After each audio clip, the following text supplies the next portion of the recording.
नमस्ते बच्चों। इस पाठ में आपने पूर्व में मानव में पोषण प्रक्रिया के बारे में जाना।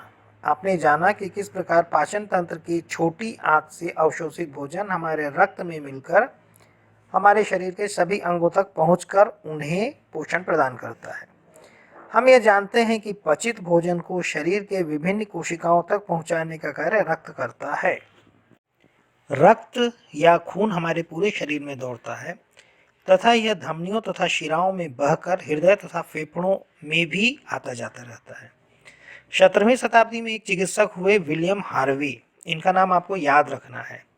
रक्त परिसंचरण तंत्र की खोज का श्रेय इन्हें दिया जाता है। इन्होंने अपने एक साथी के साथ मिलकर यह स्थापित किया कि शरीर में रक्त एक निश्चित दिशा में बहता रहता है तथा शिराओं में वाल्व होते हैं जो रक्त को उल्टी दिशा में बहने से रोकते हैं। आप भी इनके द्वारा किए गए प्रयोग को आसानी से कर सकते हैं। आइए देखते हैं क्रियाकलाप 1। किसी बड़े की सहायता से अपने एक हाथ के कोहनी के ऊपर हिस्से में रुमाल या रस्सी बांध लें, फिर उसी हाथ को सीधा रखते हुए कसकर मुट्ठी बांध लें। थोड़ी समय में आपके हाथ की कुछ नसें फूलकर गाढ़ी नीली दिखने लगेंगी। तब आप अपने दूसरे हाथ की एक उंगली से कोहनी के पंजे की तरफ सरकाएं एवं वापस पंजे से कोहनी की तरफ सरकाएं। क्या होता है, जब आप पंजे से कोहनी की तरफ उंगली चलाते हैं तो रक्त कोहनी की तरफ भरता दिखाई देता है। अब आप समझ गए होंगे कि यह शिरा है जो रक्त को शरीर के विभिन्न अंगों से हृदय की ओर ले जाता है। आइए एक अन्य क्रियाविधि कर अपने धमनी को महसूस करते हैं। आप अपने अंगूठे के नीचे कलाई के पास अपने हाथ की 3 उंगलियों को रखें। थोड़ा ऊपर नीचे कर धड़कन को महसूस करें। यही नाड़ी है जिसे डॉक्टर महसूस कर आपके हृदय संबंधी स्वास्थ्य की जांच करता है। इस रक्त के साथ एक अन्य सफेद पदार्थ जो शिराओं एवं धमनियों से रिस जाता है लसिका कहलाता है। इसकी अलग नलिकाएं होती हैं जो लसिका को हृदय तक पहुंचाती हैं। रक्त तथा लसिका दोनों तंत्र मिलकर रक्त परिसंचरण तंत्र बनाता है। इस रक्त परिसंचरण तंत्र विशेषकर स्तनधारियों में हृदय सबसे महत्वपूर्ण है। आपको आश्चर्य होगा, हमारा ये छोटा सा हृदय 24 घंटे में 7000 लीटर रक्त का परिसंचरण करता है। मतलब शरीर में उपस्थित 4.7 से 5.5 लीटर रक्त 24 घंटे में 1500 बार हृदय से गुजरता है। अब तो आप समझ गए होंगे कि हमारे शरीर को रक्त एवं एक बंद चक्रीय परिपथ में घूमता रहता है। चित्र में आप देख सकते हैं हमारे हृदय के 4 भाग होते हैं। ऊपर के दोनों भाग आलिंद तथा नीचे के दोनों भाग को निलय कहते हैं। आपके दाहिने हाथ की ओर स्थित हृदय के दोनों अंग क्रमशः दायां निलय तथा दायां आलिंद तथा बायां हाथ की ओर स्थित बायां निलय और बायां आलिंद कहते हैं। यह ध्यान रखिएगा, हृदय के दाएं भाग का बाएं भाग से कोई संपर्क नहीं होता है। हृदय के दाएं आलिंद में पूरे शरीर की शिराएं ऑक्सीजन रहित रक्त लाकर डालती हैं जो हृदय के संकुचन के कारण दाएं निलय में चला जाता है। इस दोनों अंगों के बीच ट्राइकप्सिड वाल्व होता है जो रक्त को वापस नहीं जाने देता है। यह ऑक्सीजन रहित रक्त निलय से जुड़ी फुसफुस धमनियों से फेफड़ों में चला जाता है जहां कूपिकाओं में रक्त भर जाता है। कूपिकाओं में ही रक्त में मिले कार्बन डाइऑक्साइड का विनिमय ऑक्सीजन के साथ हो जाता है तथा रक्त शुद्ध या ऑक्सीजन युक्त हो जाता है। यह ऑक्सीजन युक्त रक्त फुसफुसी शिराओं से बहकर बाएं निलय में आता है, फिर बाएं आलिंद में चला जाता है। इन दोनों अंगों के बीच भी बाइकप्सिड वाल्व होता है। बाएं आलिंद से जुड़े महाधमनी से रक्त का वितरण पूरे शरीर में हो जाता है। हृदय में नियंत्रण हेतु एक विशेष तंत्रिका की व्यवस्था होती है जिसे हम शिरा आलिंद गांठ या साइनो ऑरिक्यूलर नोड कहते हैं।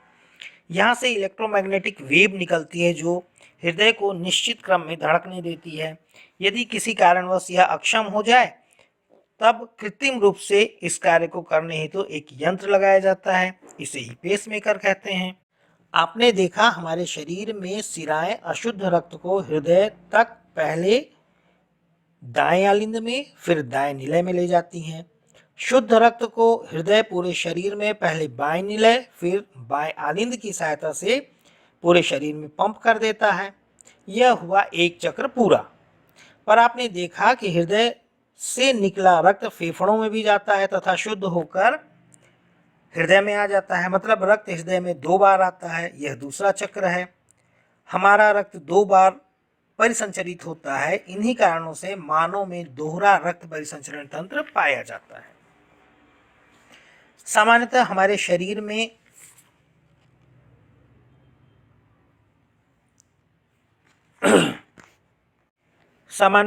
शरीर में ऑक्सीजन रहित रक्त बहता है, पर याद यह रखना है कि फेफड़े से हृदय में आने वाला ऑक्सीजन फुसफुसी धमनियों में ऑक्सीजन युक्त शिराओं से आता है।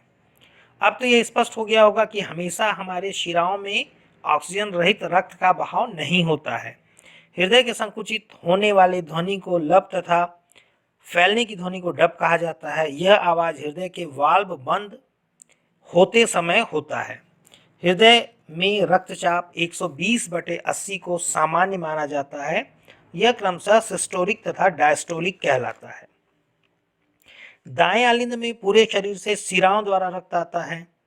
दाएं निलय में रक्त फुसफुस धमनी द्वारा फेफड़े में जाता है, जहां रक्त का ऑक्सीकरण होता है। हमारे शरीर में रक्त अंगों तक समांतर क्रम में बहता है, पर आंतों से चलकर रक्त का यकृत में गुजरना श्रेणी क्रम में होता है। चूंकि श्रेणी क्रम में रक्त प्रवाह कम तथा प्रतिरोध अधिक होता है, जिससे हानिकारक तत्व रक्त में कम हो जाते हैं, फिल्टर हो जाता है यहाँ हानिकारक तत्वों का।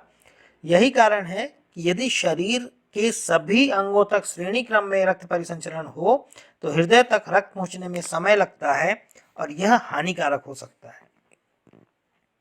गैस तथा पोषण तत्वों का परिवहन करते समय हमारा रक्त 2 भागों का बना होता है, या यूं कहें कि जो रक्त गैस और पोषक तत्वों का परिवहन करता है वह 2 तरह की चीजों से बना होता है। पहला पीला गाढ़ा जल जैसा भाग, जिसे प्लाज्मा कहते हैं, तथा दूसरा भाग रक्त कणिकाओं का बना होता है।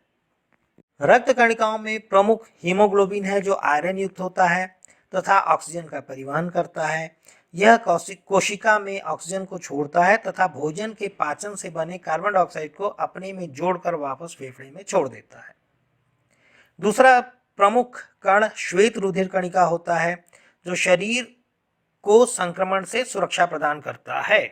यह रक्त पोषक पदार्थों तथा गैस के अलावा calcium, potassium, urea, enzyme, hormone आदि का भी परिसंचरण करता है।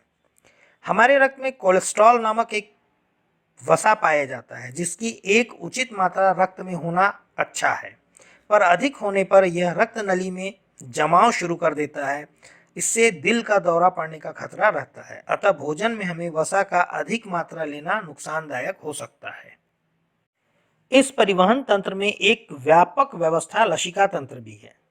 यह लसिका रंगहीन होती है तथा अल्प मात्रा में प्रोटीन होता है। रक्त कोशिकाओं में दबाव के कारण कुछ भाग निकलकर ऊतकों में आ जाता है, यही द्रव लसिका है। यह आपस में मिलकर पुनः शिराओं में मिल जाता है और हृदय में चला जाता है। इससे रक्त का संतुलन बना रहता है। यह श्वेत रक्त कोशिकाओं से शरीर में संक्रमण के रोकथाम, ऊतकों की मरम्मत का कार्य करता है। याद रखने योग्य बात यह है कि वसा का शरीर में परिवहन लसिका द्वारा होता है। इस पाठ में महत्वपूर्ण प्रश्न जो आ सकते हैं वह है, शिरा तथा धमनी में क्या अंतर है? हृदय में रक्त का बहाव एक साथ 2 परिपथों में होता है।